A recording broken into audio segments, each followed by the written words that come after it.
Hello friends and welcome back for another episode of Indie Impressions. My name is Nick and today I've got a pretty quirky, kind of cool little first-person puzzle platformer for you called Duality. We are cast in the role of a robot who seems to have found that it has some special powers to be able to see in both the human vision world and also the robot vision world, and I know that doesn't make a whole lot of sense, but we'll figure that out quite quickly. Should warn you right off at the top, of course, this is a slightly epilepsy-inducing episode. Again, maybe not as bad as a lot of them. The game does not really go out of its way too much to be troublesome, but there are certainly some flashing lights involved, especially towards the beginning and end.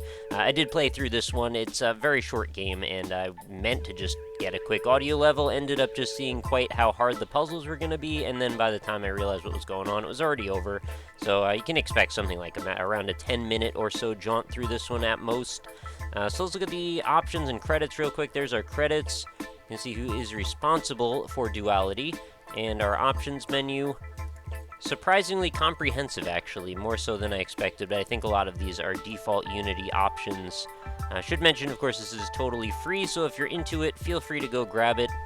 You probably get a good idea by the first level if this is something that's going to appeal to you. So I'll start it up as a little cutscene, and then we will catch up after that.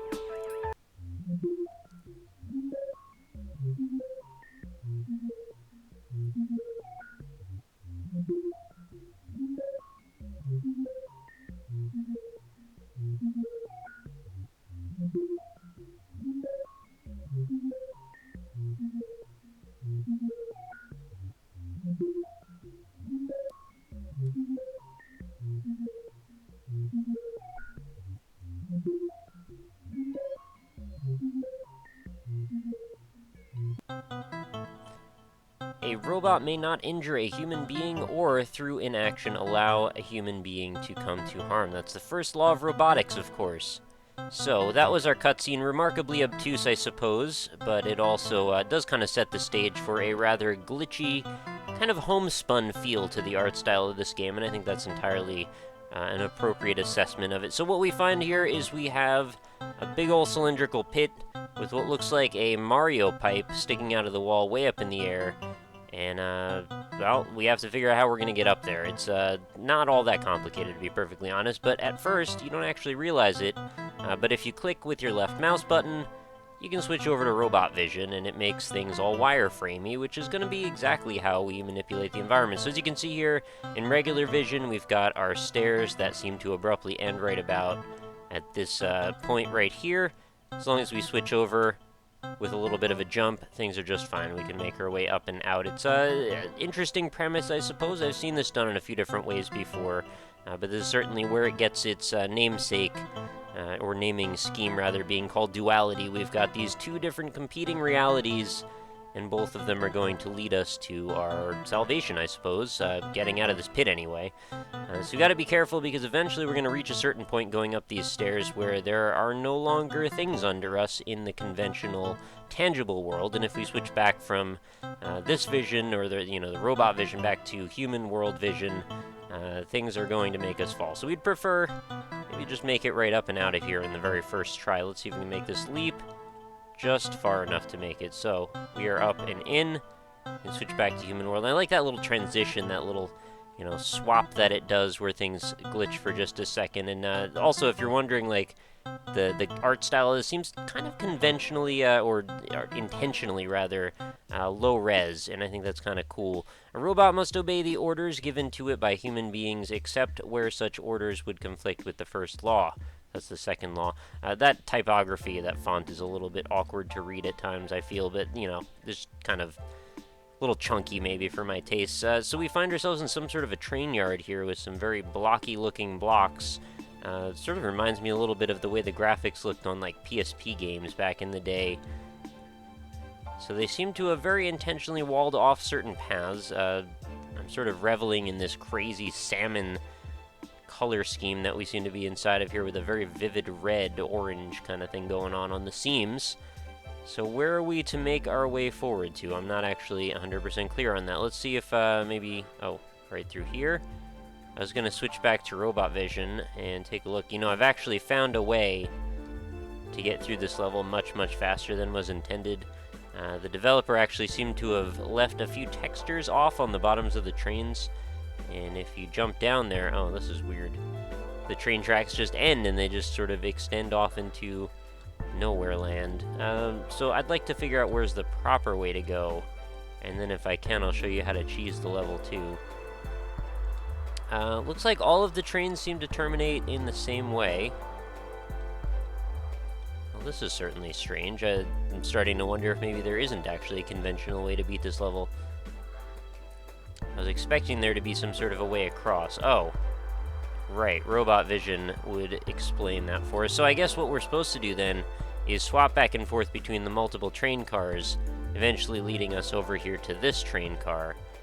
But the thing that they didn't quite anticipate is that we actually can just jump right up the insides of those, whatever these are. I mean, they're like giant rollers, I suppose, but they're not exactly like train wheels, are they? So yeah, that's how we get across that. Not the appropriate way, of course. Like I said, probably wanted to do something a little bit more like, jump through these. Anyway, it's a little awkward to look at the wireframe mode for too long. It gets a little bit disconcerting and confusing. But this should lead us out to the next area, which is where? There we go. A robot must protect its own existence as long as such protection does not conflict with the first or second law. That's the third law. I'm waiting until we get to the Jude law. That's going to be an important one. So you've got this very, very lo-fi looking skybox here, which at first was like, my goodness, that is not an attractive skybox. And I was like, you know what? Actually, kind of dig it. I think it kind of makes sense. So the thing that makes me really wonder about what's going on here is we've got this big old gap in this wall, and I was thinking, well, clearly we're meant to go off in that direction, right? It looks like a mansion off in the distance or some kind of thing that maybe we're supposed to go investigate. But why can't we walk through this empty space? I mean, I just generally am not a fan of invisible walls in games unless they have some sort of reason to exist. In this case, it's just to keep the player out. What I found out a little bit afterward by turning on robot vision is we actually have this wireframe thingy here that leads us up on top of the building, and this big old tower thing that I didn't really take very long to figure out what it is actually a big old bridge that you can see is sitting on some sort of an rotating mechanism here. So we're going to use this to bring it down, and now we actually can make passage across. And it's also really nice music, I have to say. I was very taken aback by how nice the music is in this game. It seems a very high production value, and I'm not sure, how the developer came by this music asset, or whether it is commissioned specifically for this game, or, maybe they had a friend, or maybe they made it themselves. Probably should have investigated that first, but just saying, sounds nice. That's my 2 cents on the music anyway. So we made it across the bridge. We have now gotten to this, whatever this building is. Oh, my goodness. There we go, and it just takes us inside. A robot may not harm humanity or by inaction allow humanity to come to harm. That's the 0th law. Okay. Got to keep that in mind. Color scheme here gets very, very bright and vivid. And at first, before I realized I could jump and see my way around this little maze, I was very confused and maybe a little bit upset too, because this gives you a very claustrophobic sense by how few wireframe bits there are here that you can actually see. The polygons are basically just, flat rectangles. So when you see these, the cross lines on them, it doesn't really give you a very good sense of space. But what you're supposed to do is walk from point A to point B, eventually finding your way toward our way out. And I'm not sure if I'll even be able to do this without looking at where our actual goal is. But it's actually right on the other side of that wall here, so we're going to have to find the path through the maze that takes us around to the other side, I believe, so this isn't going to do it. Although, actually, I can jump up and look from this point as well. It looks like we're actually on the side of, like, some kind of strange sci-fi church or something. My apologies, too, if this flashing is a little bit much. Also, the FOV on this game is, like, super small, from what I can tell, and I think that's also a thing that's going to get people a little bit upset. Personally, I'm not really one to be too crazy about it or, upset by it regardless, but I've certainly seen my fair share of criticisms of games with very low FOVs, and they can definitely give you a little bit of motion sickness. I find that that's not an unreasonable thing to say. Am I making my way in the right direction? Where even am I? Oh, I think we're already there. Yep. Way easier when you have a little bit of perspective to jump up and over. You can actually, like, climb up on top of that wall and then just walk along the edge. kind of want to answer this question for myself. That is a... Oh! That was a big gap, but I actually can make it, believe it or not. I was not expecting that. So this is, believe it or not, already the final stage of the game. It is rather short, like I said. There we go. Now we can get up on top of the maze, and sequence break to nowhere. There's actually nowhere else to go. But it is kind of neat to see that we can jump around on top of things like that. Almost fell on the wrong side. So yeah, this is actually the end, so I'm going to basically just... oh, I think we may have triggered the end regardless. Yeah. So this is going to recap the original opening cinematography, or, you know, cinematic that happens.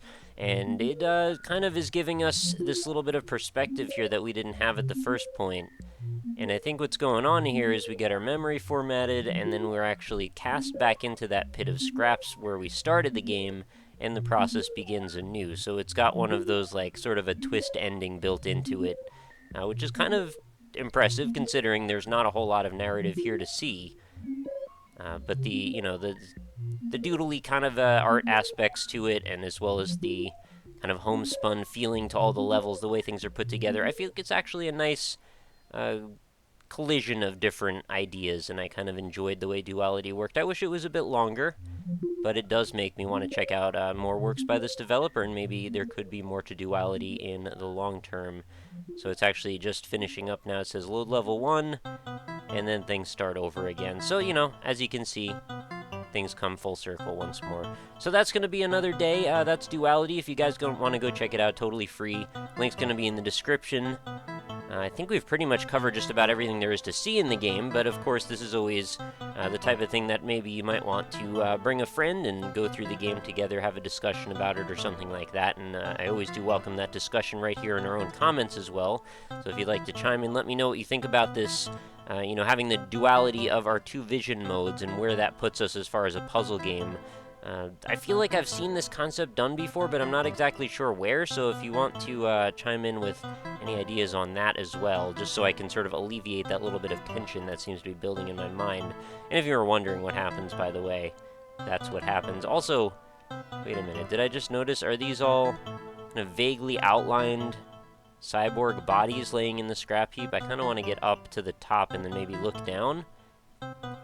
This might be another element of the full circle-ness of it that kind of comes together in a cool way. I really do like that effect, by the way, when the lines get that little bit of a... Well, we've been calling it chromatic aberration. I'm not sure if that's what that is in this case as well, where, you know, you get a little bit of a purple and a green around the edges. So it sort of forms together the spectrum of light that turns into the white line. Anyway, it's kind of cool. Let's just get up on top of this pipe once more, and then if we could take a look downward, I'd just like to see if that is indeed what I thought it was. And get a little bit of new perspective on the element as well. Should be safe now to look down, yeah. Forgot at first. Yep, totally looks like scrapped robots from the top. Just couldn't really tell from there. Nice little touch. I enjoy that. Anyway, that's going to be it for another day, guys. Make sure you leave a like if you enjoyed the video. As always, I will be back with another one tomorrow. Feel free to browse through the social media links in the description for not only the game itself, but my other stuff as well. If you want to see my Twitter, follow me on, you know, my general personal exploits. I've got my Facebook page, and of course, indie-impressions.com, where you can go to find over 700 other games that I've covered in this series, and still building on the by the day. So if you want to come back again tomorrow, I would appreciate it, and then we can talk about another indie game. So I hope you have a fantastic night, and thank you so much for watching. Catch you later.